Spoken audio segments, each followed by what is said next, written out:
stau și mă gândesc, Doamne, nu știu cum să-i mulțumesc. Cum să-i mulțumesc pentru tot ce a făcut, că a dat curaj să devin cine acum sunt. Că m-a întărit, fată, mergi înainte.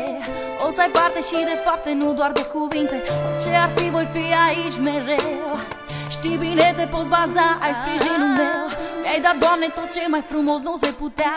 Mi-ai dat speranța să o trăiesc și o trăiesc prin ea. Mi-a fost alături zile bune și nopți grele, când plângeam din despărțiri sau bârfelele. De mici copii a mereu mă apăra. Acum că-i mare e ca și mama mea. Mă alintă, mă răsfață cât se poate și dă și până să mă trezesc la realitate. Cazi, te ridici, tot ce zici e răbdare. Plângi, te distrugi, vrei să fugi și te doare.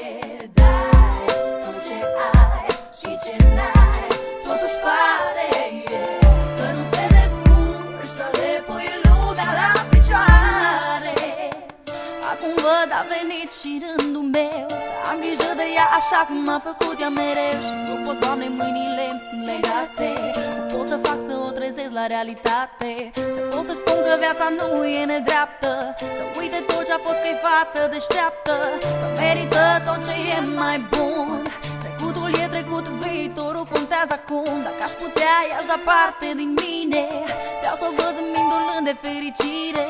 Să spun, hai că putem să o luăm de la capăt, să dăm peste amintiri așa doar întreagă. Că astăzi ca să te ridici, mâine-ți trece.